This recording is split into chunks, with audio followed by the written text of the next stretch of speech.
What is going on, everyone? Welcome to episode 111 of Littleroot Lessons. As always, I'm your host, Carter Noble, joined by our fantastic co-host, Carl Wilkin. What's up, dude?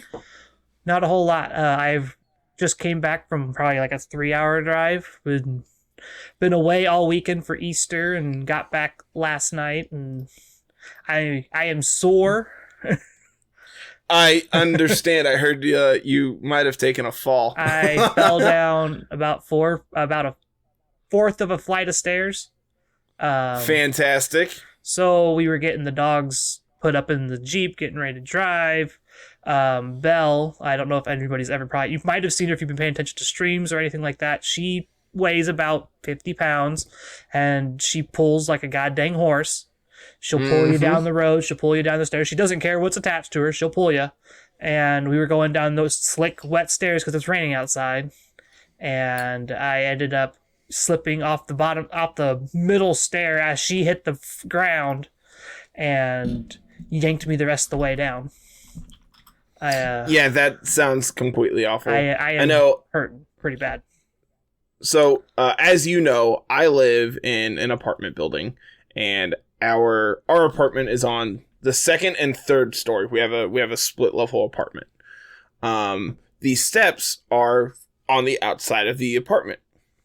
And so this is probably coming up on about a year ago. I think it was last spring. We were going somewhere. It might have been up to your place to come record, and it was raining, and I slipped on like the bottom like 4 steps and just thunk on all of them. And mind you, Tiff is behind me. She's laughing, and I'm just like, I am dying in pain. Yep. Please just like put me out of my misery right now. It is awful. But so I didn't do the thunk part. I literally did like the banana slip, like the banana peel slip, and flew in the air and landed back on my back on the stairs. Did Kayla record it? No. Please, damn. She didn't know it happened until it had already happened. Like, yeah, they saw me upright as I was going down the stairs, and then I was on my back like half a second later. Yeah, that's unfortunate. Yep. So, what are we talking about today, man? I figured we'd start today with a little bit of thing about New Jersey's registration. I don't know how much you got to catch of that debacle, but it was pretty bad. I've heard it's been rough. Rough is an understatement. I know the other night on Discord, they had a discussion about it. I know Angelo got in. Yep. And I know that Jay tried to register, and within 3 minutes, it was sold out. So from people we know in the server, Angelo, Rowe, they got in. I know Bauer Dad got in. Mm-hmm. And I know there was a handful of people who were also expecting and wanting to go. And registration for VGC was full in 3 minutes. I know Jay is very vocally upset, and I mean, rightfully so. Yeah, this is... But once you hear the whole story, it makes sense why people will be upset. I do not blame anyone for being mad about this. After not having events for 2 years, this is like your first event back, especially if like it's a local event for you. Like, you plan on just driving down for the weekend or whatever and playing. And now, you have this time off that you've allotted to go to this, and now you can't because you're not registered and you're not going to be able to be registered. You've paid for this. It's really unfortunate. Like, people have paid for plane tickets. They've paid for hotel rooms. They've paid for this and that, expecting to be going to this event, and they're not going to be able to go because they just weren't fast enough, or their internet connection was slow. Even Joe UX9 is not going to New Jersey. It is literally 30 minutes from his house. And he can't get in because the VGC registration's full. And so now the organizers are in a pickle because now you have this very prominent player. I think there's a couple prominent players that can't get in because registration's full. And so now you either A, fix your mistake and open up waves of new registration and try to figure out take away, like, back out a new venue, backpedal on your previous statements and stuff, and try to find something new. You try and sneak those few prominent players in, and then you suffer the backlash from that. Which is going to be, I think that would be absolutely worst. Yeah, I think that is, scenario. of the options, that is by far the worst. Which either I can still see it happening. That's the problem. You do literally nothing and tell people, sorry, that's how it is, and everyone be pissed at you about it. You sneak the players in and have those people satisfied, but everyone else pissed about it. Yep. And let me tell you, that's going to create like mob mentality and come after this guy, I think. I think if he gives these people like elitist status, it's going to make people so incredibly angry that it comes after him. Or option 3, try to find a new venue in a few weeks that can accommodate this within the same area. Because mind you, like you said, people already have hotels booked. People have flights booked. And like, if you're moving this last minute to move somewhere else, that's going to put a lot of extra strain on all these other people of, like Collinsville is a perfect example. Collinsville is a perfect example. There are hotels around the convention center that is walking distance. So, you could fly in, get an Uber to your apartment or your hotel room, and be walking distance to anything you need for the weekend. Yep, there's restaurants out there. If they move that venue, you're screwed. Yeah. Because now you have to Uber or, find a ride to the convention center every day and then find a ride back every night. Yeah. Yeah, that would be... Unfortunately, I think the best thing to do is to do nothing. Yeah. And that's it's the shittiest option, but at the same time, it's also like the correct option, I think. Yeah. To keep the most people the least angry, I think that's the correct option. I'm about to say, I was like, they're not going to be happy, no matter what you say. Oh, no, you're still going to have people coming for your throat, but this... So... It sucks. It sucks so much, man. The fun part is... I can't even imagine being in this situation. It all could have been avoided. If you had taken some of those TCG player caps, push it down about an extra 100, and gave that 100 to VGC, it wouldn't have been a problem. A 200-player VGC event, it's no big deal. Granted, it still probably would have sold out pretty quickly. It probably still would have capped, yeah. Even at like 250, it probably would have capped, but... Like, I will use Indy as an example. I've seen rumblings online, like, after the first day Indy, we were already at 236 players for VGC, for Masters VGC. That is... nuts in the first day. And guess what? You can still sign up for Masters VGC. There are still player spots there. If you missed out on New Jersey and still want to go to an event, just change your days and go to Indy. It's the weekend. If you can do it. Yeah, if you can manage that and you really want to go to an event, do it.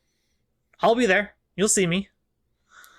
Dude, I feel so bad. Yeah. Granted, I'm not going. I have no intentions to go to anything this year, unfortunately. But for those who have planned and have been so excited to go to something, and then all of a sudden, because of someone's ignorance, it's ripped out from you, it's terrible. I can't even imagine. I can't imagine how awful people feel. Because, dude... I'm trying to be empathetic for them, and, I feel awful, but that doesn't mean anything, It's so bad. Yeah, it's real bad. They literally took... One of the cool things about Pokemon is just, its inclusiveness, and usually it's easily availability to come and play in an event, and... They just we like the TCG players more. We're going to give them 98% of the venue, and then VGC can just go sit in the corner. It's not like Joe UX9 just hosted a grassroots event that was almost 100 players. Literally just hosted a local that was almost 100 players last weekend. Like, you can't just give VGC 137 spots and expect them to be fine. That's not how this works. Yep. It's awful, man. It's a terrible situation. It's all on the organizer's fault. It's their fault. Oh, 100%. 100%. Because it's come out on Twitter that he's biased to TCG to begin with, so he was never going to give VGC enough slots probably to start. And so has TCG capped as well? I'm pretty sure it capped and they were giving out more spots. They were going to steal from the juniors and seniors for TCG and put it into the Masters division. Which instead they should be taking from the juniors and seniors and putting it towards VGC. Absolutely awful. But what do I know? I'm not an event organizer. Yeah, we're not event organizers. What do we know? I'm just a low man on the totem pole when it comes to this stuff. But maybe the Pokemon Company will realize that VGC is actually popular and start giving them their own events away from TCG. I know it's easier for them to just schedule it all at once. Yeah, it is. But like, especially like dude, it's also really convenient because like, you know, I'm very good friends with my LGS owner, and you know, going to Pokemon events, I get to see them every weekend as well. And you know, I have a ton of friends who have played the TCG because you know, I've played the TCG, and so you know, for me to play VGC instead is, hey, I can still go hang out with these people and get dinner with them and like hang out in between rounds and go watch them and support them as well. And, you know, I think taking away and having separate events, you lose that mentality. You lose that support network. You lose the social, like a social aspect of it. But at the same time, you know, obviously VGC is nowhere near as popular as the TCG. Not yet. But I think if you give it enough like press and coverage and everything, it could be. You know, it granted it's not going to happen overnight, but it is, especially if the Pokemon Company continues to add in things to make it easily accessible to anyone to play competitively, like they have over the last several generations, it's going to continue to grow. Yeah, our hope I was thinking about Gen 9 is just as easy as Gen 8. That's the hope, right? If not easier, you know? If they just continue to add quality of life improvements, then it's just going to get easier. Like, I can't imagine trying to play, like, competitive, like, Gen 2 OU singles. You know, it's just like, okay, well, breeding for IVs is damn near impossible. Yep. Because you don't know your Pokemon's IVs until, you know, they're high enough level. Yep. You have to stat train every Pokemon in every stat. You have to breed egg moves individually, hope it's correct, passing on from male to female to be able to breed on this line. It's a mess and a half, and I cannot even imagine. Not let to alone even the idea mention hidden power. Like, if you want to use hidden power at all. Or just like generic TMs. Yeah.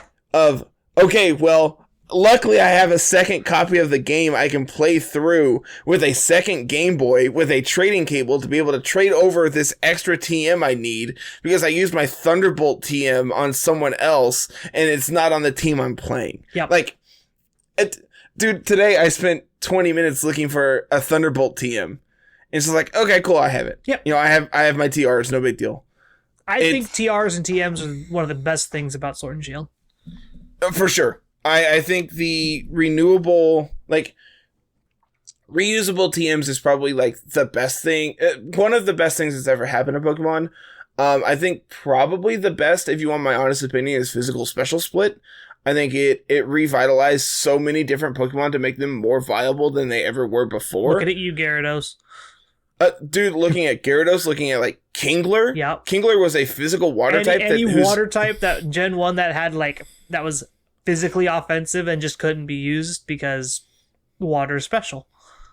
I think the only other argument you could have of like best mechanic ever added, if it's not Physical Special Split, it's the special split from 1 stat to 2. Like those two stats individual, like those two changes are drastically huge for Pokemon. God, could you imagine Chansey?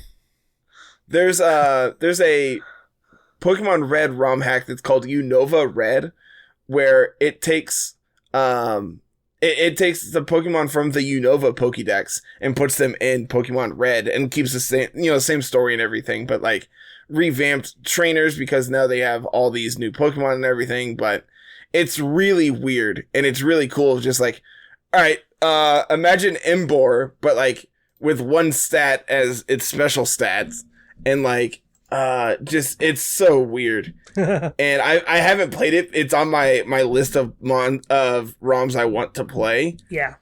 But like imagine Amoonguss if it's special and like special attack and special defense were the same stat. Oh god. It's like, all right, cool. We're never killing this thing. Oh, Chansey would be monster again, right? Yeah. Like, yeah, for Chansey's sure. a monster. Chansey was a monster in Gen 1. Like, imagine Chansey with that just in general. Mm-hmm. Snorlax would be a special attacker. Yeah. Like, oh, dude, look at, like, Gothitelle. Like, Gothitelle's another really interesting one with, like, really decent on the special side. I feel like you would have to go through and just rebalance everyone's special. Oh yeah, it'd be a nightmare, and I'm really glad I'm not. But it's really interesting just to think about. Yep. So that's like the big news of the week when it comes to that's what happened stuff this weekend. And it's really unfortunate that all this happened. But luckily it happened before we recorded, so we weren't a week behind on talking about it. Like being able to... Luckily you and I were both kind of brain dead on Thursday and couldn't figure out what we wanted to talk about. So it's just like, oh, how convenient. We had to record on Sunday this week and all this drama happened. We actually get to talk about it. It worked out. And be relevant. So what else we doing? Imagine if Thundurus had one special stat. Oh god, no. Just base attack of 115, base special of 125. Good luck. Assault vest would no longer be an allowed item. Well, luckily it's Gen 1, so... Assault vest, just never allowed again. So, this week, I've come up with the idea that we're going to go through and talk about... and we're going to rank each generation of Pokemon based on the impact that they've had on the VGC metas of Generation 8. Does that make sense? So, if I get this right, so whatever Pokemon were in that original generation, that generation's impact on Generation 8's meta. Correct. Okay. So, for Gen 1, you've had, your starters, you have like Raichu, all these Pokemon that we'll get into here in a minute, and like how impactful they've been, not only in like Series 12, but all the way back to Series 2 and everything in between. Okay. So, talking as a whole, how impactful has this generation been for competitive play this generation? Makes sense. Okay, cool. I'm glad my idea came across coherently. I think this is the most like research and like thinking I've done for a podcast. Yeah, but in a while. I was definitely in a while. I was traveling the entire weekend, so the fact that's like I have no idea what we're talking about. Carter's got the idea this week. It's kind of nice. Like, I hope his idea doesn't completely suck. So, what generation are we starting with? So, I figured the easiest way to do this is just start with Gen 1, work to Gen 8, or the other way around. Start on one end and work towards the other. And I think ranking them as we go is the easiest way to do it, as opposed to, all right, your S tiers are of this, your A tiers are this. I think going generation by generation and talking about them in order is probably the best way to do it. Okay, so we'll start with Gen 1. Okay. So I have a list of like notable Pokemon here that I've gone through and looked at. And, mind you, we do have like a list of Pokemon that are still not available in Sword and Shield as of the 17th of April, 2022. So we can just date this podcast a little bit. just, because like obviously BDSP is a thing at this point. Yeah. All these Pokemon are available in that game, but unfortunately home integration has not happened yet, so you're not able to transport them from BDSP into Sword and Shield yet. Hopefully we will eventually. I have a fun anecdote about why they haven't haven't implemented the transfer process yet. Because BDSP is held together by duct tape and a wish? No, because BDSP was built on a Unity engine. That actually makes a ton of sense. And Home is used to the original Pokemon engines. Pokemon games are built in their own engine. They have an engine specifically designed for Pokemon games. And as they have built it, they've upgraded it for the new consoles and so on and so forth. And so what happened with BDSP is when it got handed off, it got built in a different game engine. It got built in Unity. Interesting. And so that actually makes a ton of sense. The way Unity works with save files is a different way than the way the Pokemon game engine works with save files.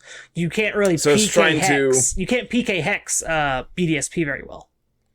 It actually is from my understanding, way more complicated. Yeah. I genuinely do not know. I do not have a modded Switch or anything like that to be able to tell you the truth or how easy it is or anything, because I like to keep my stuff under warranty until it's out of generation, and then I can rip it open and do whatever I want with it. But so the way Unity reads save files, it saves it all as a specific file type that Home can't really read yet. And so what they've been doing is trying to make a translator to update into Home to where it can read and open the BDSP save file and show you the boxes, and so you can affect that thing. Interesting. So essentially what they have to do is Unity has to open the Unity file to see it, because it's not listed in there anywhere like the Pokemon game engine does. It's not saved separately where you can access it if the game is off. Got it. Does that make sense? Yep. That makes a ton of sense. And so it's a super long process, and I'm assuming they're currently trying to figure that part out, because that's the hardest part. Once you get the transfer system open, you can make Pokemon games in Unity, you can make Pokemon games in whatever, as long as you could adjust the the opening file system for Home to read it, it'll work. Sure. Just a little bit of game designer knowledge for you there. Yeah, it makes sense to me. So, okay. Gen 1. So Gen 1, notable Pokemon I have written down here. You have your 3 starters of Venusaur, Charizard, Blastoise, Raichu, Clefairy, Arcanine, Chansey, Lapras, Gyarados, Snorlax, Dragonite, Moltres, Zapdos, and Weezing. So all of these Pokemon have had some kind of impact throughout the entirety of Sword and Shield, with the Kanto starters, like Charizard being relevant all the way back in Series 2 up through 12, and basically has had an impact in every format to date. Obviously, like, Venusaur has been relevant once it was introduced in Series 5? Series 6? We got Venusaur. We actually got Venusaur in Series 3. Yes, we that's didn't correct. Get G-Max until 5. Correct. So it really became more prominent once we had the G-Max for Vine Lash and such. But, Raichu has had, Garachu has been a thing. Raichu still sees play in Series 12. Clefairy was very dominant in, Series 5, Series 6. Yeah. A little bit of play before then. Once it had access to Friend Guard, it became pretty much a staple of the format. Arcanine was absolutely absurd until Incineroar was introduced. Chansey, as well as Shuckle when we get to Gen 2, has been the bane of people's existence. Yeah, has been banned from multiple tournaments across the several years that this has been the game to play, and just a major pain for anyone who has ever come across it. Lapras, very good once it had access to its G-Max form as well, being able to set screens. You're able to do a bevy of different sets between Light Clay or Life Orb or Weakness Policy. You never knew what it was going to do, and even today it still has somewhat of relevancy, even if it's not as much, thanks to Water Absorb, which was also really useful when Urshafu was introduced, because as we'll talk about when we get to Gen 8. Urshafu is very, very good, and so being able to switch in on a Surging Strikes and absorb all that damage for free is absurd. Yeah. Gyarados, again, like one of the premier intimidators before Incineroar was introduced. Snorlax was back in, Series 2 and Series 3 and up until, even today, has been a Dynamax target thanks to like Belly Drum in its G-Max form. Dragonite wasn't introduced until Dragonite, Zapdos, and Moltres weren't introduced until Series 7. Yeah, they were introduced at Crown Tundra. Yeah. At which point they all became pretty relevant altogether. Obviously Zapdos and Moltres both have their Galarian forms as well, the way I think we should do this is talk about the different forms for like Gen 7, Gen 8 in those formats, because in those generations, because I don't think it's fair to talk about still. Okay, I mean it's however you want to talk about it. I don't really care. If you want to talk about like Galarian Zapdos and Galarian Moltres as such, then they're all we can still slap them here. Gen 1 mons. They share the same national dex number. Sure. So like Zapdos, even in Series 12, I was doing calcs before we started recording, of just like how prevalent this can be as like a Charizard check, or like basically anything that it takes super effective damage from Zapdos, it can just deal a ton to it. Moltres, when it was first introduced, specifically Galarian Moltres, it was quite the powerhouse, being able to just slap on a weakness policy or a life orb on it and eventually chip away at yourself thanks to your life orb with being able to trigger your Berserk ability. And then, Nasty Plot is also very prominent on this thing. It can do a ton of damage very quickly. Yeah. And then, same with like Weezing, it was kind of played just being able to have neutralizing gas take off people's abilities. But then when Series 7 came out and we got Reggie Gigas is when it definitely really started to pop off and people had to start respecting it and playing against it. Yeah. And even now it's starting to see more play in Series 12. There's people running around with like Kyogre Weezing teams that also have like Reggie Gigas and can just slap people out of nowhere. It seems fine. I haven't played against it personally, but it definitely seems very powerful if it gets to do its thing. It is definitely very strong. If you're not prepared to deal with the Gigas or Kyogre, it is very strong. So overall, I think that Gen 1 is probably an S tier generation. I think that the Pokemon that it has have been very impactful, starting all the way back in Series 2, and are still completely relevant today. There is not a series that has been introduced that I don't think a non-zero amount of these Pokemon have been relevant in. I mean, it helps that 2 of the 3 starters are just really good, the best Sun abusers in the game. For sure. And then the added fact that the Kanto starters got these Gigantamax forms that deal chip damage over time is huge. Like, you could have just listed Gen 1, all 3 starters, it would still be in an S tier type of position. Like, I don't think you could have changed. I don't think adding, like, everything else is just extra gravy on top. I think, like, the starters, Lapras, and then, like, the Galarian birds is really what defines Generation 1 when it comes to this game. Like, Clefairy has been relevant, but not really anymore. Arcanine had its time in the sun, same with Gyarados. And then, like, Weezing, it's been fine. It does one thing, and it does that thing very well. Yeah. And it's a very unique thing, and that's what makes it relevant. Yeah. So, yeah, I would definitely say Generation 1 is high S tier. Oh, yeah, for sure. So that brings us to Generation 2. For those who are unaware, I personally think Generation 2 is one of the weakest, if not the weakest generation. I have not let that sway my opinion of this. I think overall, let's talk about this before we go too deep. Notable Pokemon here. We have Crobat, Azumarill, Politoed, Umbreon, Scizor, Kingdra, P2, Hitmontop, Sneasel, Shuckle, the 3 dogs of Entei, Raikou, Suicune, Tyranitar, and Lugia and Ho-Oh. So this is your first introduction of like the restricteds, and like when it comes to restricteds, these aren't bad. They're obviously not like top tier, but there are no Kyogre Groudon, but no, for sure. But when you look at like Series 8, where we had one restricted, you saw both of these played. Yeah. And even still, you see Ho-Oh being played from time to time. Lugia is definitely nowhere near as good as Ho-Oh when it comes to like what it's doing, but yeah. Lugia definitely has a spot to be respected in.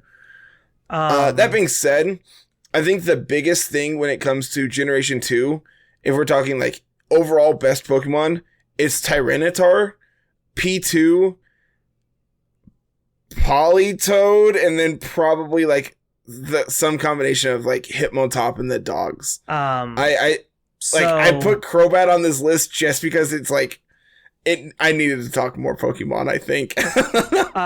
So it's funny that you say that like those are the best ones. Kingdra defined Series 6 for a while, and Series 7 for that matter, being the predominant like rain abuser. Politoed obviously was our rain setter before we got access to our restricteds. It was the best one. You saw it everywhere. Mm-hmm. We saw tons of Azumarill real early on. Huge power Azumarill. We even see it now in Series 12 of just taking over games sometimes. Just, oh, I bopped you because I got set up correctly.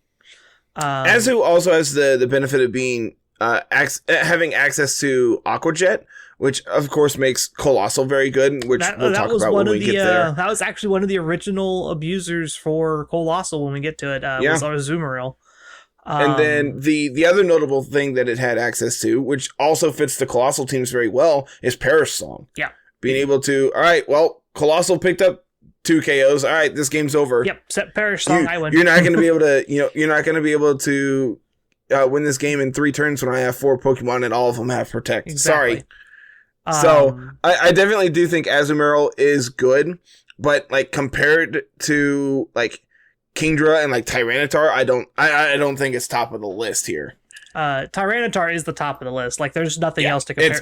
It's forget Tyranitar, P2 is right there behind it, and then everything else. It's like here's T-Tar at the top of the list. Porygon 2 is about 5 spots down, and then everything else is just below that. Tyranitar defined Series 1, 2, and 3.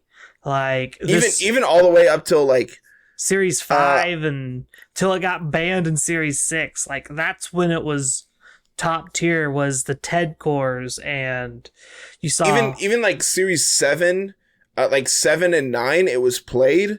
8 not so much because that's when your restricteds really came in. That's when we like, got Zacian and and as we'll talk about, Zacian's really good. Yeah. And, if you're weak to it, you're probably not going to be played.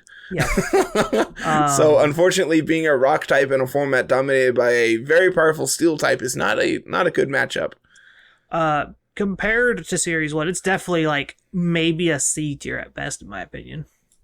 I put Generation 2 in the C tier. Yeah, like overall, I think Generation 2, it was one of the most underrepresented generations in the game, even though it had the most, like, one of the largest additions to the overall, like, Pokemon franchise.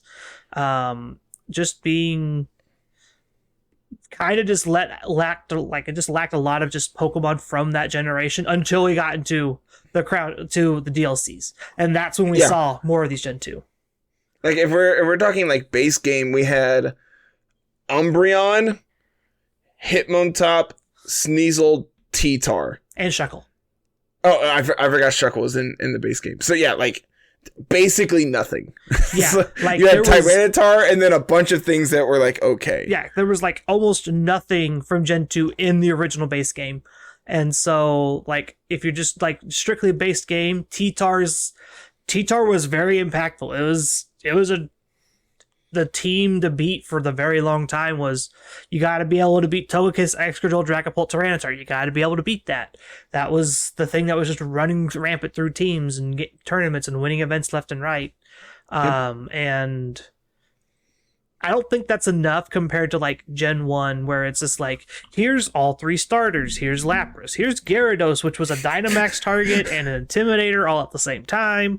Galarian Moltres is scary. Cantonian Zapdos is scary. Weezing's Powerhouse. And there's a whole slew of other Pokemon that are just much better than the majority of Gen 2. Full agree. So that brings us to Gen 3. Notable Pokemon from Generation 3. We have Ludicolo, Pelipper, Shedinja, Torkoal, Cradily, Milotic, Dusclops, Salamence, Metagross, Regirock, Registeel, Kyogre, and Groudon. This is another one where the generation wasn't super represented until until the DLC. We got a bunch of things from the DLCs, and honestly, like even the early days, like Torkoal and Pelipper being your primary weather setters was just very, very good for this generation overall. Yeah. Same with like Milotic being your bulky water type before Rillaboom and Eleki existed. You had Dusclops, which is by far the premier Trick Room setter until P2 was introduced. Yeah. And then even after like you actually had your DLCs, you had Regirock and Registeel in those formats, in 7 and 9 respectively. And then when you talk about restricted formats, 8, 10, 11, 12. Yeah, those. You have Kyogre and Groudon, two of the best restricteds in these formats. So Kyogre and Groudon are going to carry this one for sure. This is a hard carry for sure. The rest of these Pokemon, like, you don't even see, like, Salamence never saw play. No, it was like at that point, Salamence is the one of the Crobat weakest of Gen 3. intimidators. Yeah, it's here because one, I like it, and two, it was like playable. Yeah. You wouldn't be laughed at for playing it. Metagross was very good in Series 7 and 9. Yep. Milo was very good in the early series up until about Series 4 or 5 when Rillaboom started to really pop off. Cradily, I think, has always just been overshadowed by Gastrodon, and rightfully so, in my opinion. Gastrodon has been in the game way longer, and like as a result, like Cradily has just kind of fallen off. I think if Cradily and Armaldo were in the base game instead of Gastrodon, I think we'd be talking about it very differently. It doesn't help that Cradily is weak to Zacian. That again, being a rock type in a format dominated by a steel type. All that being said, I think I would put Gen 3 in the A tier, just because the power of Kyogre and Groudon and the power that Registeel had in the early restricted series, just makes this thing just kind of carries it to a great tier. I think it's much better than Gen 2, but not quite Gen 1. For sure. I think that's pretty fair. Like you talked about, the restricted... Basically, Gen 3 is known for all the weather Pokemon. Between Pelipper, Torkoal, your two restricteds, Ludicolo being your like, premier... Before Kingdra, it was like your premier rain sweeper. Which is, like, crazy to think. Like, Shedinja's been okay. Like... Shedinja can just win games if you're not prepared for it. It's much better in the restricted formats than for the sure. non-restricted ones, for sure. And then like Milo and Dusclops have just been playable since they were introduced. Yep. I definitely agree. I think Gen 3 is very, very safely an A tier. Yep, for sure. Now we get into some of the fun stuff. Next up is Gen 4. Notable Pokemon in Generation 4, we have Luxray, Cheerum, Gastrodon, Drifblim, Bronzong, Garchomp, Riolu, Weavile, Rhyperior, Togekiss, Mamoswine, Porygon Z, Rotom, Dialga, Palkia, and Reggie Gigas. So this is another one that gets hard carried. I think it's really funny that Riolu is on this list, but not Lucario. And like, it's for like one very big reason. Prankster is a much better ability than anything Lucario can do. Lucario is like fine. It's very okay. Yeah. But having access to Prankster Copycat makes Riolu pretty playable. The fact that you also have like Mach Punch and Bullet Punch to be able to proc policies makes you okay. There's a lot of things that make Riolu okay as a Pokemon. The biggest thing about Gen 4 from the early days is you have access to all the Pokemon in Gen 2 that really just got power crept immediately. You have Togekiss, Rhyperior, Mamoswine, Porygon Z, and like Weavile are all very exceptional Pokemon across multiple formats. Yep. Rodon was an amazing Dynamax target in the early formats. And still is a very good check to both like Kyogre and Zacian in the current format. Togekiss literally was the number one Pokemon for months, I feel like. The only reason it wasn't is because Incineroar was introduced. No, there were still times where Togekiss outnumbered Incineroar. Yeah, to be honest, it was up until it got banned. Yeah, and Series 6 is when it really, obviously fell off because it was banned at that point, but everything up to that point was just like, okay. Everything is Togekiss. Like, you're playing Togekiss because it's great into ground types, it's great into blocking everything, because we didn't have no real good steel types yet, because things like Metagross and Celesteela and other things just I think that's a big part of it is the early days of Sword and Shield. We didn't have good steel types. You had we Durant. made fairy types. Yeah, outside of Durant, you had like Duraludon, which was fine, but like Duraludon was good in a format where Togekiss was good because you had Stalwart and could ignore Follow Me. Yeah, that's what made Duraludon good. Was Togekiss. Half the time, you still wanted to target it down Togekiss because you hit it super effectively. So it's like, sure, you had an ability to ignore it, but you don't care. Yeah. So, Rhyperior for a very long while was one of the premier Trick Room sweepers next to like Conkeldurr. Weavile, I think, was almost always worse than Sneasel. It still is. Yeah. Like in every form of the word, I think it's just worse. Yeah. Garchomp had its time in the sun. Cheerum literally had its time in the sun. Again, it's just there because I needed, like, it had a small niche and was playable for like half a day. I actually don't think Luxray was ever really playable. It was on my favorite team from the early days, so I had to include it. I think that was more because Gyarados was good than Luxray being very good. true. Gastrodon still... Yeah, Gastrodon's just really good. Drifblim, I remember doing a ton of Drifblim things in Series 3.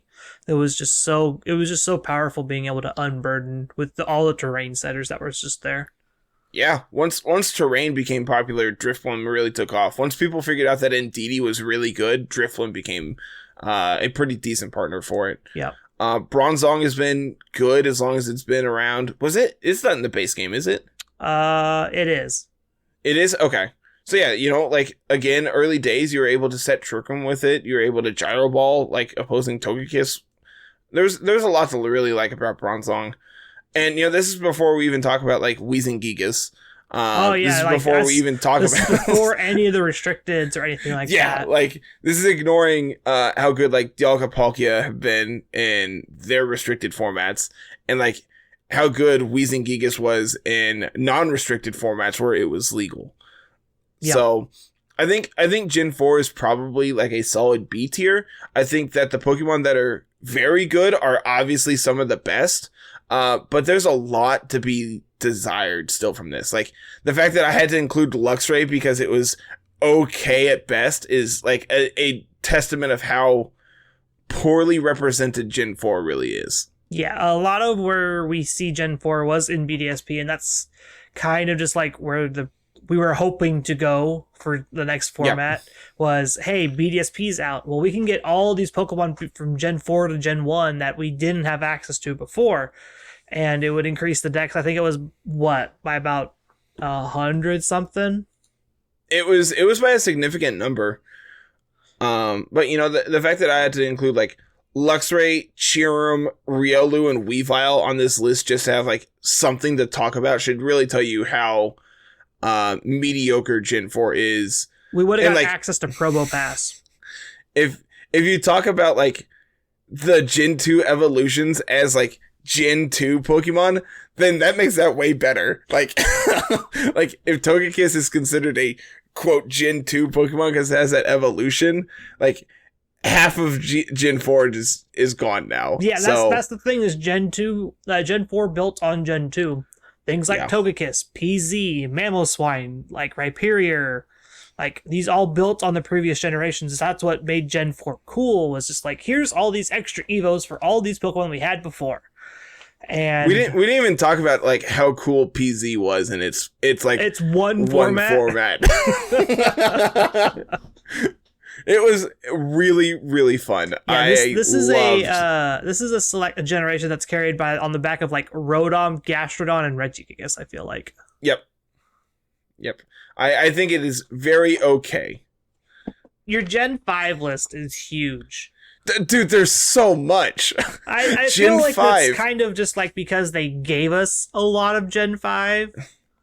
Which is true by definition. Like, by the numbers, it seems like a lot. But, like, the Pokemon they included from Gen 5 are all the good ones.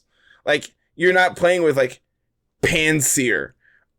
Like, those just don't exist. And if they did, it'd probably make this generation look a little worse. But when you look at the list here, all of these are notable in formats. So we have Liepard, Gigalith, Excadrill, Conkeldurr, Seismitoad, Whimsicott, Scrafty, Gothitelle, Escavalier, Amoonguss, Chandelure, Jellicent, Ferrothorn, Bisharp, Braviary, Mandibuzz, Volcarona, Terrakion, all three of the genies, Durant, and Reshiram.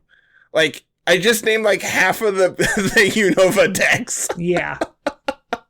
Like, there's really nothing on this list that makes me go, I probably shouldn't be here. Fun fact. Everything is relevant. 31 Pokemon from Gen 5 didn't get added into the game. And like, those 31 are awful.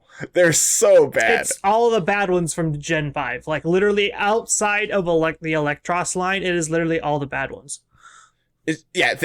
Gen 5 is nothing but bangers, and it's great. The fact that people give Gen 5 so much hate, I just genuinely don't understand it. Their Pokédex is so unique and so fun. A lot of the hate comes from the story more so than the Pokédex, I feel like. I think, like, if they were to reintroduce the rest of Gen 5, the only Pokemon that would see any kind of play is, like, Serperior. I legitimately think everything else is just would definitely bad. See play. Yeah, like, having no weakness is good. You still get, like wrecked by anything with Mold Breaker, unfortunately, but, like, yeah, that's Mold pretty Breaker niche. is super duper rare. Yeah, like, it's a pretty niche miss. Like, you would only see it on Excadrill or... Yeah. Or Haxorus. Like, every once in a while, because all the Excadrill still wanted to be Sandrush because speed, and Haxorus is just Haxorus. No one cares about Haxorus. Again, this is another one where it's a lot of just like one-hit wonders. Though, like, the Pokemon that were good were absurdly good in their formats. They were good for about 3 months, and then they weren't good anymore. Like, I think the only exceptions to that are the genies.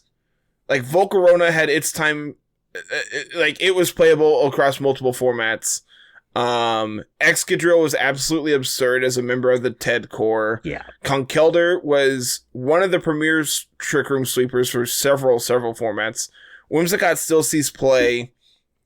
Amoonguss has been absurd since it was introduced. Ferrothorn's been a thorn in everyone's side. Goth has been, like, annoying. Like, I mean, even still, there's just, like, so many that have been, like, yeah, this is playable across every format. If we're looking at, the big like, thing you have to look at, though, is, like, you have a lot of, like I call them one-hit wonders because they were good one time. Like, Escavalier, you're not going to see Escavalier much anymore. Oh, no, not anymore. Like, you see Gothitelle very rarely anymore. I haven't seen a Chandelure since, like, Series 4.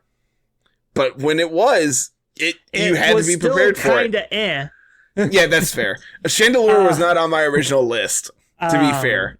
Like, and then a lot of this, like, Gigalith, you didn't see Gigalith.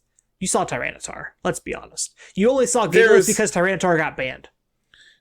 Which is relevant. Not as relevant as, like, Excadrill, but... Like, you still couldn't play Sand because Excadrill also got banned. Yeah. So, like... I would still rather play Hippo also got banned. Banned, so, like, Gigalith was literally the only Sand setter. It was played out of necessity, not because it was good. Seismitoad's only just now it popped up for like 4 weeks and then disappeared and again. it's fallen off. Yeah, there's like Scrafty has been very mediocre. I think Wolf played it in like Series 2. So like it had notoriety then because World Champion's playing it, so it has to be good. And then Togekiss just pushed it back out. And then we're like, oh hey, I literally can't touch you. Cool. Like Jellicent saw play in early series. It sees a little bit of play now, but it's not too much. Ferrothorn, we'll talk about Jellicent later. Like Amoonguss, Ferrothorn, are the big ones out of this that have just had such great staying power. Like they have been playable across multiple formats. Like if we're talking like base game, Whimsicott as well. Yeah, Whimsicott as well. I forget Whimsicott's a Gen 5 because it didn't become good until Gen 6. Yep. And then like once they were introduced, the genies have been dominant in every format as well. Like the genies were always going to be good. Like dude, the genies have been dominant in every format across multiple forms. So like if you're talking like individually, they've been insane. So I think Thundurus defined Series 7 and 9, let's be honest. I think there's a very strong format, like a very strong suggestion that Gen 5 is S tier. I think it's another situation where it's being carried because of what we know. Like, your list is long, so it looks long. I actually think it's probably a great. It's probably a great more than a. That's fair. More than a amazing. Like, Lapras still sees play. All the starters still see play. Half your list here on Gen 5 doesn't see play anymore. But the other big thing is, like, this isn't just about current day. It's about the entire lifespan. It's the impact I agree. It's the impact on Gen 8, and they had a very small impact on Gen 8 compared to what Gen 1's impact on Gen 8 I will agree with that. I'm fine slapping it in 5. That's fine. You mean A? Yes, sure. Don't say 5 because 5 is bad. We're getting ready to put something in bad, probably. Look, I'm looking at my tier list and I have the number sitting right in front of me. Leave me alone. So then there's Gen 6. This one is more of a underrepresentation than the generation just being bad. A lot of these, I'm just like, I had to stretch to even consider them, unfortunately. Talonflame, Aegislash, Sylveon, Hawlucha, Dedenne, Goodra, Xerneas, Yveltal, Zygarde. So, like, this is being hard carried by, like, Xerneas, Yveltal. Like, Zygarde is fine, and everything else is just, like, okay. Like, Talonflame was good for a minute, and then, like, Sylveon was able to do things. Like, not very notable things, but things. Dedenne and Hawlucha existed. Aegislash was good in like exactly one format, and it wasn't even great. It was just like okay. I unfortunately think this is by far the worst generation, and like you and I were kind of talking about this before we started recording. Not only is Gen 6 like the smallest Pokédex, but like the reason it's the smallest is because they added in Megas, which boosted the number of new Pokemon per se. Yeah. So, as a result, they didn't need to make as many new Pokemon when they could just rehash others. Some things you probably missed on your list are like things like Meowstic, that's been really good. I actually did miss Meowstic, you are correct. Was looking through some of these other ones. Gourgeist has been really good in previous formats. I debated putting down like Trevenant and Gourgeist. I just thought they were way too niche. Gourgeist actually had like things it was doing. Trevenant's just whatever. Yeah.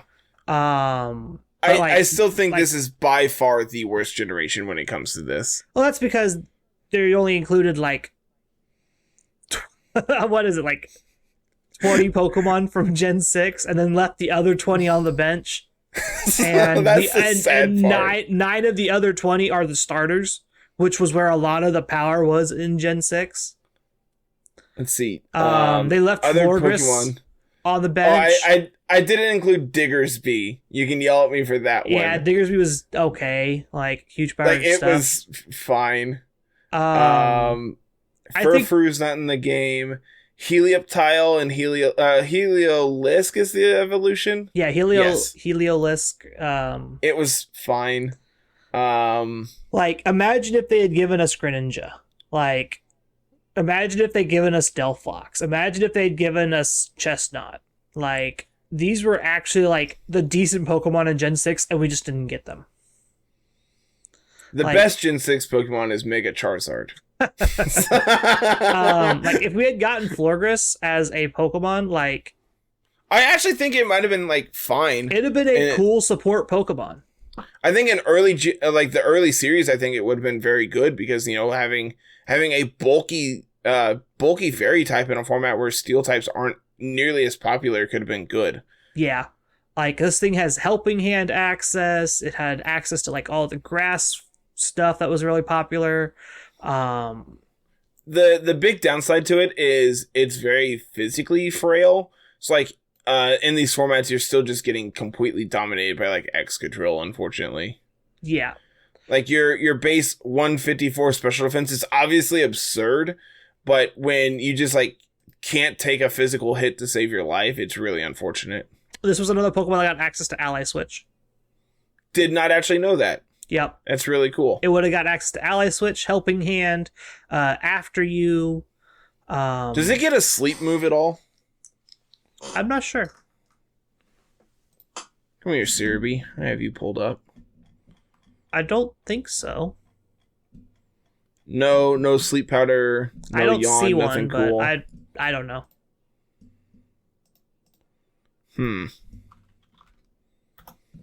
I don't see one, but also, like, no one really saw it since Gen 7. So that's true. So who knows what they would have done to it for then. Ooh, Calm Mind. Safeguard is actually really cool too. Like, you were base 75, which back then wasn't terrible. Mm-hmm. For Florges. It's a copycat Pokemon too, apparently. That's interesting. Yeah, unfortunately, like, its move pool is just kind of mediocre. They did a lot of balancing for things and moving on, though, so who knows what we would have got from this. I'm also really surprised they never made this a grass type. Like, Grass Fairy, I think, would have been really good for it, and then give it access to, like, Sleep Powder. Yeah. Also has Symbiosis as an ability, and I did not know that. Yeah, that's what made it cool. That's cool. That's really cool. That's what made it cool. Alright, that's enough talk about things that couldn't exist. Yeah. So, in case it's not obvious, Gen 6 is completely bad. Terrible. Yeah, it's just bad.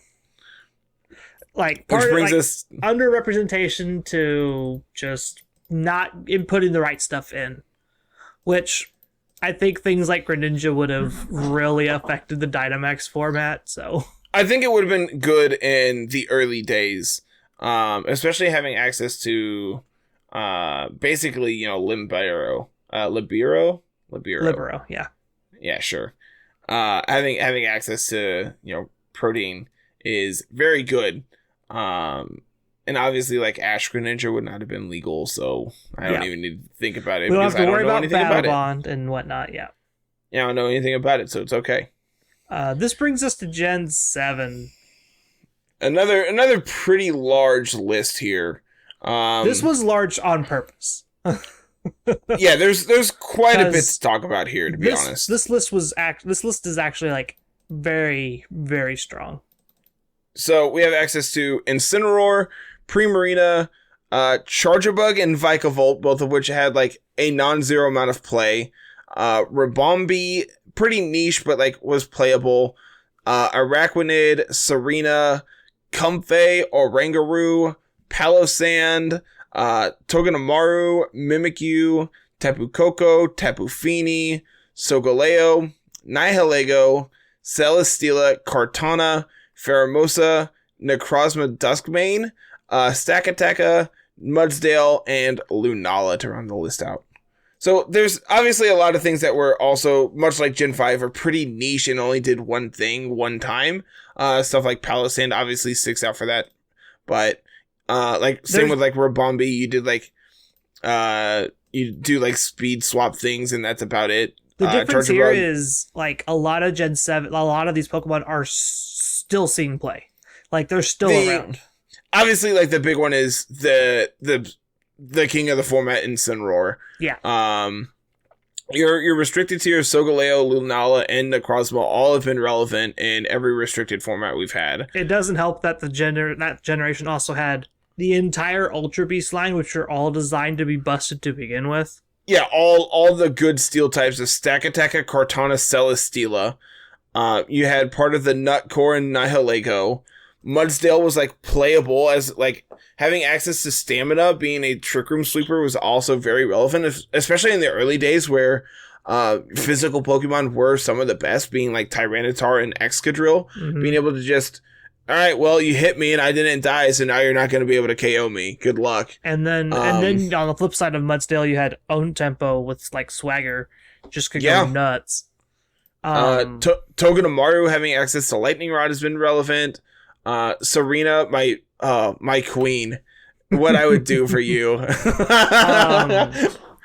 So yeah, there's a lot of Pokemon on this list that have been very impactful and are still impactful. That's the thing, is they are still impacting the metagame. For sure. We saw Pheromosa just pop up at Salt Lake City. We literally talked about it last week, right? It was either last week or the week before. It popped up in the hands of Wolfie playing alongside like Calyrex, Ice Palkia doing speed swap stuff. And like Mimikyu was also on that team, right? No. He's playing Dusclops. Yeah. But like that was his Mimikyu Calyrex is still like very good and is like a playable duo. Feeny being able to set Misty Terrain has been relevant in basically every format. It's been legal. Coco, pretty niche. Like it's a pretty niche Pokemon. The fact that like it just unfortunately doesn't have the best move pool for the stats that it has is kind of unfortunate. Coco Play Rough. Seriously, please make Play Rough 100% accurate. Primarina, like Joe UX9 begs you. You know, we talked about Azumarill earlier. Primarina does everything that Azumarill does, except it's not as strong as a physical attacker. Which means, oh no, my Aqua Jet's not doing as much to my Colossal. I'm not blowing up my Colossal for Darn, what a shame. But like Primarina is also a very good Dynamax target on its own, which is not something you could really say about Azumarill. Yeah, it was an amazing Dynamax target. You could set up a throat spray and then just go to town.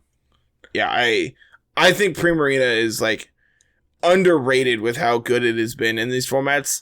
Obviously, restricted formats, it has fallen off significantly. It's fallen off much like every other water type. It was a your favorite starter cores back then were Incineroar, Rillaboom, Primarina, or like the best starters. That was the starter core you would play with. Was those three. And then like Charizard and Venusaur were fine as well, but yeah, the Gen 7 starters of Ensign, Primarina, and Rillaboom. Yeah, like those were your starters. Those are the ones you wanted to play because those were the best three starters in like the past 2 years. Yep, by far. And like we didn't really touch on Comfey or Oranguru. Oranguru is kind of a relic of the past, unfortunately. Not seeing a ton of not really seeing a ton of play in Gen 8, but like when it shows up, like, you expect it to do something unique, which is, Instruct is a very good attack, and like having access to it means that it can do a ton of really cool things. You just can't Dynamax. Comfey again has been, in Series 7 you had access to like Moltres next to it. Lapras. Goodra was another really good one. Like Lapras, Goodra, Comfey was a core there for quite a hot minute. Just like, all right, where's the weakness policy? All right, you guessed wrong. Good luck. And then Yveltal popped up, and that became a thing. And even today, I've been working on Giratina, and one of the original drafts I had of the team was Giratina Comfey. And then I figured out that Calm Mind's probably just better than weakness policy. Yeah, unless you know that you can't get your weakness policy stolen, cough, Yveltal. It's probably best just not play weakness policy right now. And like, I already struggle so much against Yveltal, I don't need it to be able to just one-shot me. Yeah. So I think Gen 7 is easily S tier as well. Yeah, like I don't think there's any argument. Things that it's just there's been so many relevant Pokemon for the entire generation. Yeah. Which then leaves us with brings Gen 8. us which like if we're talking about Gen 8, there's a lot of really notable Pokemon as well. Obviously you have your extremely powerful Pokemon in Zacian, the most dominant Pokemon I think in any format ever, if you want me to be 100% honest. I'm gonna say I'm not gonna beat around the bush. I'm just gonna go ahead and put it into S. Yeah, I think if they were aiming for Gen 8 Pokemon to be playable in this generation, they nailed it. Yeah. So list of notable Pokemon here. I have all 3 of the starters, which have been relevant at various times across their lifespan. Poor Inteleon. Dude, it was good for like a week. It was good when Gastrodon was popular because you could just ignore it. Yep. Yeah, once it had access to its Gmax form, it's like, okay. Oh no, you just play Snipe Shot. Oh yeah, I forgot that that's you just Snipe Shot and just ignored it. Yeah, I forgot that that's actually just what its attack did. Corviknight was like having access to mirror armors. Is it mirror armor? Yeah, it's mirror armor. Like being able to just reflect back intimidates has been like unique to it. You also have its Gmax form, which removes it's defog. Yeah, it's just defog on an attack, which is probably just worse in every situation than Airstream. It's defog on max Airstream, where max Airstream would be. Yeah, which is unfortunate because Airstream's probably just what you want at all times. 100%. Format King Colossal. Unfortunately, as much as I hate Colossal and how dumb it is, you can't deny how dominant it has been for so long. It still wins events in Series 12. It's dumb. It is genuinely dumb, and I hate it. I've thought about bringing Colossal to Indy. I've really thought about it. Stop it. I don't care. Stop it. I won't let you make that mistake. Nah, because friends don't let friends play Colossal. The reason it works is because it plays so well with the restricted pairing that I wanted to play with, which was Yveltal Zacian. It fits. The rest of the team fits so well in that little niche there that I think nobody would be expecting it. Next, I have Barraskewda, which for a non-zero amount of time was the fastest Pokemon in the format. Until people figured out that Dragapult's very good, and then figured out that, hey, Barraskewda still has access to to Swift Swim, so I can still outspeed you. Barraskewda's like fine. It's more of like a singles Pokemon, but like it's okay. When it was good, it was like I don't know if I can beat that. It's like this is back before Grassy Glide existed, so you couldn't just one shot it. Grassy Glide or Reggie Eleki or so it's just like, that is really terrifying. I don't think we have any good electric types yet. And it ignores redirection. Awesome, we're very dead. Yeah. Togekiss isn't working. Whoops. Oh well. Then you have Hatterene as well. Another like there for a hot minute was like another Premier's Trick Room sweeper. And then Incineroar entered the chat. This has been really notable next to like Riolu and Liepard that we talked about a little bit earlier. Having access to Magic Bounce is kind of a non-bow for it because Incineroar was running Parting Shot and you're like, all right, go away. Nice Dynamax, idiot. Good job. Do we have to talk about Grimmsnarl? Yes, we do. This thing is format defining. I hate it. I hate it so much, man. It is so obnoxious. My current favorite set are the Babiri Berry sets with Burning Jealousy. I love them. Dumb. Love Stupid. It. I love it. I didn't even know it had access to Burning Jealousy. That's so ridiculous. I hate this thing so much. Next up, we have my favorite Pokemon from Gen 8, the fossils, Dracozolt, Dracovish. Dracovish was... Oh my goodness, it was such a chase Pokemon. You wanted the shiny so goddamn bad, but you had to go full odds for it. Oh god, it was so awful to grind for. I still don't have it. I've started that hunt. I started that hunt like 3 separate times, and I've just never found it. It's so awful. I love my shiny. And like Dracozolt, you had... A big thing for it was when Lapras got popular. Dracozolt got popular. Yeah. Having access to Hustle, meaning you get your attack boost, but having moves that don't check accuracy is really good. Who knew? Yeah. Just combine it with Life Orb and just blow people up. So then, something we didn't really talk about with Togekiss was like how versatile it was with what it could do. You know, you had access to Crit Kiss, you had your Weakness Policy sets, you had like your Babiri sets, you had your Citrus Berry sets. There's 100 different things that Togekiss could do. Yep. Dragapult could do just as many. Yep. You want physical Dragapult? Sure. You want special Dragapult? Also sure. You want support Dragapult? You got it. Do you need a way of triggering your Colossal Steam Engine? Cool. This thing has Surf for some reason. You want a Will-O-Wisp something? Awesome. There you go. Problem solved. And until Eleki came around, this is the thing that you tried to outspeed. Yep. This is the thing that you're calking.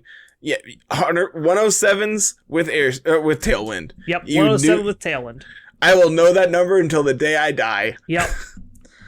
And then we're just gonna touch on the just the powerhouse restricted here. Zacian, obviously just Glastrier, absurd. Spectrier, yeah, like Calyrex forms again absurd. Like none of them come close to how dominant Zacian is, and I just don't think you can understate how powerful it is. Obviously, like the other two are very good. And like Glastrier and Spectre both are very, very powerful as well in their own Heck, respect. Spectre, she's played Series 12. Glastrier, I have played Glastrier in this format too. Like it's not embarrassing. Spectre runs like Scarf Bulldoze or Scarf Will-O-Wisp. Yeah, and just punishes people. It's hilarious. Last couple here that I have written down. Alchemy is done like having access to Decorate's very unique. I believe it's the only Pokemon. It's a signature attack, right? Yep, it's a signature attack. So like getting to do things is really cool. Unfortunately, it also existed in a format where Togekiss was very popular, and for some reason, Decorate could be redirected. Yeah. So they unfortunately, out how to stop that with coaching. as cool as Decorate would be, it was just not very good. Indeed, both male and female forms have been very good. Having access to Psychic Surge has been very unique and by far one of the best things that they could have given it.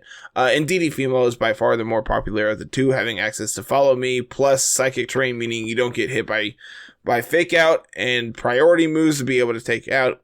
No priority taunt, no priority status moves, no priority. Very, very powerful. We kind of touched on Duraludon a little bit earlier when we were talking about like Lapras and like Togekiss as well. Talking about Togekiss earlier. Duraludon having access to Stalwart, so you ignored redirection, was very good. Unfortunately, they also gave it a Gigantamax form, which is off of its Max Steel Spike instead of its Max Wormwind. No, it's off of Max Wormwind.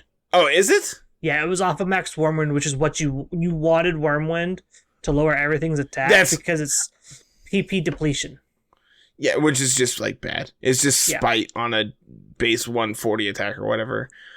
So then that brings us to two more Pokemon I have written down here. You have Urshafu and Reggie Eleki, both of which have been absolute powerhouses the entire time they've existed. Obviously, Urshafu has fallen off quite a bit in a restricted format, but in non-restricted formats, did you know that clicking Protect is very good? Yeah. Now, what if you don't get to do that? What if it just doesn't matter? Yes. And I genuinely don't know how they're going to introduce Urshafu or Zacian into future formats. They're not. I just genuinely don't think you can. I think those two are so oppressive that you just can't introduce them to be playable in future formats. Nope. Probably can't. And not unless you come up with something else just game breaking to stop them. Which then just power creeps the entire game and invalidates so many more Pokemon. Well, it depends on how where the power creep's applied. That's very true. They could do what they did, I believe, in Gen 6 and go back and give old Pokemon new buffs or new abilities, or there's 100 different things they could do. And it all just depends on how they do it. Mega's back, Zacian's no longer really an issue. Yeah, I think Megazard probably eats it alive. Yeah. Charizard already lines up very well against it. Now you give it, Megazard where it's its own Sunsetter, you're probably set up for failure. And then we have the current fastest Pokemon in any game. You have Reggie Eleki, who when it first was introduced, like, all right, cool. Obviously, you're as frail as can be, so you're going to set screens and then die. And then people figured out Transistor's a hell of an ability, and you can just punch people.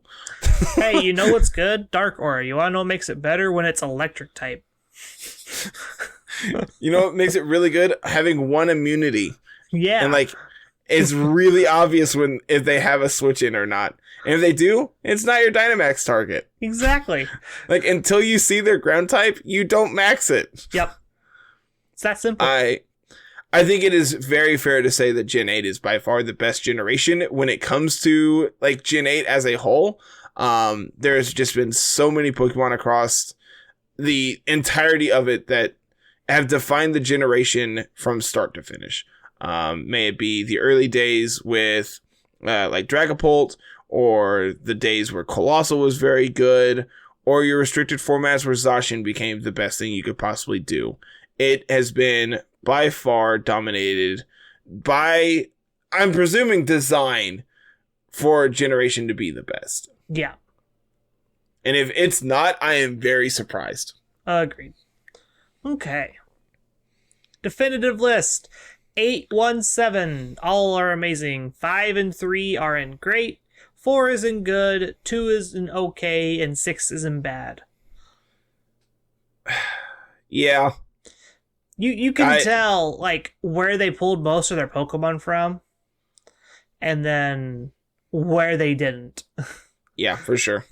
My original draft of this had, like, 5 was also an S. I'm just like, that feels like way too many. Oh, yeah. Like, honestly, I could argue you down probably to putting 1 in great in comparison to 8 and 7, and then moving 3 to good. Like, I could probably argue into doing that. I would not actually hate that, but, you know, I'm fine with how it is. I'm also fine however you want to do it. Yeah, we're fine where we're at. So, yeah, that's the LRL definitive tier list of what generation is the best. Yep. By VGC standards in the current format. Well, according to current us. Game. No, it's definitive. Is it? It's the definitive opinions. According to us. The definitive opinions of Littleroot lessons. Team of the week. That's the one thing we got left, right? Yes. So, what was this one? This was the Slurpuff team, right? Yes, this is the Indeedee Slurpuff team. And we had Kyogre and Weakness Policy Dialga as our restricted pairing. Did we have a way to activate our policy? No, because we're telepathy. Well, that really sucks. It honestly was fine. Like, majority of the times, if you're bringing Dialga, you're maxing it. And the best way to deal with Dialga is to hit it with super strong super strong, super effective hits. Which then just triggers your policy and allows you to blow them up and take out their checks. I just sit there and snarl at the death.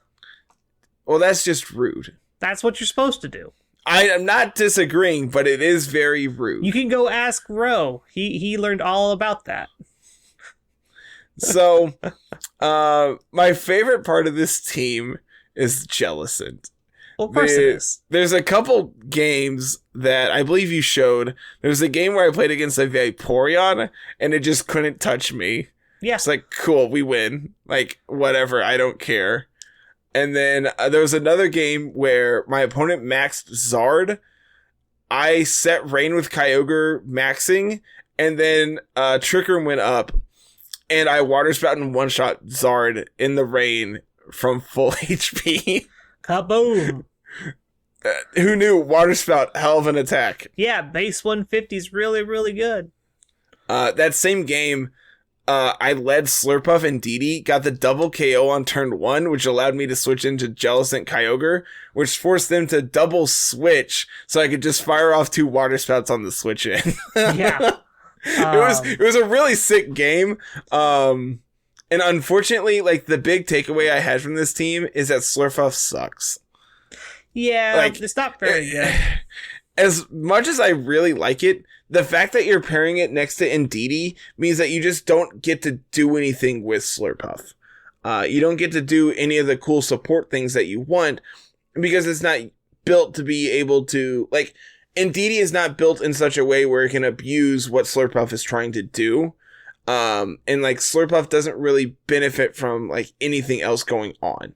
Like once you have Unburdened triggered, it doesn't really do anything else. Yeah. Like you get Yawn off or you get like String Shot off, and then that's usually all you and get. And then you do. die. Yeah. Because I think I brought it 2 or 3 times. Damage that you're just gonna die. I think I brought it 2 or 3 times, and every time I did, it immediately died. Yep. Like I brought Indeedee plus Slurpuff, and it immediately died. Unfortunate. Landorus was good. I don't think I ever clicked Swords Dance, but like I can see why it's here, especially in a format dominated by Intimidators. Being able to just negate it and instead say no, you is really good. Yeah, White Herb is also just really good on Landorus right now. Yeah, it's fine. I honestly have been playing with White Herb quite a bit here lately, and I've really enjoyed it. Yeah, I think there's also an argument to play like Adrenaline Orb on like special attackers and just abuse it, but I haven't quite figured out what I want to slap that one on yet. Milotic. Just wreck your opponent's day. Just get them. Be like, you're so sad, I can tell. Like you're just gonna lose now. Congrats. But yeah, you know, the big takeaway is like Jellicent's cool and probably underappreciated in this format. Dialga's really good when it gets to do its thing. Kyogre is still very powerful. Indeedee's actually, I really am a fan of Indeedee. Being able to set Psychic Terrain means that you never get Fake Out. You get to ignore majority of what like Grimmsnarl is trying to do, excluding screens. And like being able to have access to Follow Me means that like, sure, you can go down, that's fine, but my partner is going to do something. My partner is going to get off at least a free attack in the meantime. Yeah. I'm not a fan of Focus Sash Indeedee. I've been playing a lot with the Psychic Seed Max Defense set just to give you literally as much bulk as possible. Well, you can't play that one, so. Yeah, specifically here you can't because you're trying to do Slurpuff things, but I'm you know, in a general sense, I'm not the biggest fan of this item. Yeah. Okay. So that's the big takeaway. I think is on screen. Go play it. Go test it out for yourself. Yeah. Go have fun. Tell me that Slurpuff is better than I gave it credit for and that it actually has a spot in this format. I think just having like Jellicent and Kyogre is kind of a oof in my opinion. Yeah, you're already really weak to like Eleki and Rillaboom and Zapdos. Yeah. You died to a lot of things, unfortunately. But it is what it is. I am. I think we're good to go. So cool. I do want to give a this is my call to action this week. We currently, as of recording, have 4 reviews on Apple Podcast. I would like to see that number go way up. I would also like to see the number of written ratings as well. I would like to be able to read those and see what people actually like. Having a type of feedback loop to be able to, tell us, hey, we like this, we don't like this, do this better, is really nice. And unfortunately, right now, we don't really have that. And I think that the reviews on Apple is the way to do that, or at least a starting point. Obviously, like YouTube comments are another good way. But I don't check those nearly as often because Carl is the one who mainly handles all the YouTube stuff, whereas I'm on Apple Podcasts literally every day. So those are the ones I'm going to see. So I want to see that number go way up. And if you leave us 29% of listeners. And you don't have to listen just on Apple Podcasts to go leave a review on there. I think you have to have an account, but that takes like 10 minutes, if that. If you have an Apple product, sure. If not, you can download it on the PC and do it on there. Not everyone has a PC, Carter. Look, man, I'm trying to be as open and as giving as possible right now. If you can't do it on Apple, go comment on the YouTube video. And on Spotify, but unfortunately you can't write reviews on there, and I don't know how to look at how many reviews we have. So Apple's the one that I currently have and have access to seeing. So we're currently at 4. If you leave us a good review, I will read it on the podcast next week. Well, there you go. Incentive. Incentivize you to hear me talk a little more, but this time about you. Yeah. More incentive. We are 2 subscribers away from 350 as of recording. Which is the goal for when you leave, right? Yep, I leave in 2 weeks. If we can get to 350, that'd be really cool. I've ordered the stickers for Indy. They should be hopefully like before we leave. That's the hope. More importantly, we have a few new things up on the merch store, mainly like colors, choices, and everything for like t-shirts. But I know Tiff has got one ordered. I saw someone ordered one the other night on Discord after we posted it. I think it was Poppy. What's not shown on there is the new glassware we have out. Oh yeah. And I am very, very excited to get my tumbler in. There are 20-ounce metal tumblers. There's also, I believe, 16-ounce like pint glasses, obviously. So if you are an adult and enjoy a good apple juice, you can go pour yourself an apple juice in our cups, and that would be awesome. I would love to see that. Tag us on Twitter if you do that, and make sure that it's obviously apple juice and has a good amount of head on it. It has to look good for the picture, right? Of course. So I think that's everything as of now. Like all the new up-to-date stuff. I think that's everything up to date. Yeah. Still waiting to hear about a couple different things, but they're in the process of being worked on. I have finally got confirmation that they have been started and are being worked on as we speak. So when those come out, you will know about it then. As of, I think that's everything. I think we're good. Can we talk? Can we get the outro out of the way? Yeah, we get out of here. Cool. So, as always, everyone, make sure you like, comment, subscribe. Seriously, that does help us out a ton with the YouTube algorithm. We have the highest number of percentage of non-subscribers watching us now than we've ever had, meaning that YouTube is actually pushing our content out there. It also means that people aren't subscribing when they're actually watching our videos. So what are you doing? Hit the subscribe button. To everyone else, if you're listening on Apple or Spotify, make sure you leave that review as well. If you're listening on anywhere else, go and follow us on everything that you possibly can. Hit the little plus sign, make it into a check mark, make us feel good about ourselves. You can always follow us on Twitter as well, at LR Lessons, myself at Mr. Missouri 25, Carl's at Musical VGC. I'm sure he's going to have all kinds of pictures and everything going up on his Twitter when he goes to Indy here in a couple weeks, getting to meet people and all that good stuff as well. I can get my phone to cooperate. I might live stream a little bit at Indy. Hell yeah. Happens. I will definitely check it out if you do. We'll see what happens. You can check us out on Twitch at Mr. Missouri 25 for myself, where I've been playing Blue Kaizo and Blaze Black 2 Redux. And then Carl's been occasionally streaming over on his channel at Musical, doing some VGC laddering and all that good stuff. So if you're interested in either of those, check those out. We really appreciate it there as well. Come and hang out in the community Discord. It is free to join. It is completely open to the public. There's no paywall or anything else to be included. Just literally click the link down in the show notes and you'll get a notification to come join. It's fantastic. We actually have a LR Rumble coming up on Saturday the 23rd. So if you're interested in playing, you mean some LRQ? Yeah, I'm sorry. I said Rumble. It's not on the 23rd. Because Poppy's event's on the 23rd. Oh, the calendar said 23rd. Yeah, I haven't had time to reschedule that yet. I lied. It's not going to be. Don't listen to me. Go play in Poppy's event instead, where he's hosting a tournament where top 8 is splitting $500 that he has put up himself because he's an absolute mad lad. Yeah. So, if you're not playing in the EUIC, go and play for Poppy's money instead. Yep. Go steal Poppy's money from him. Hell yeah, I'm all for it.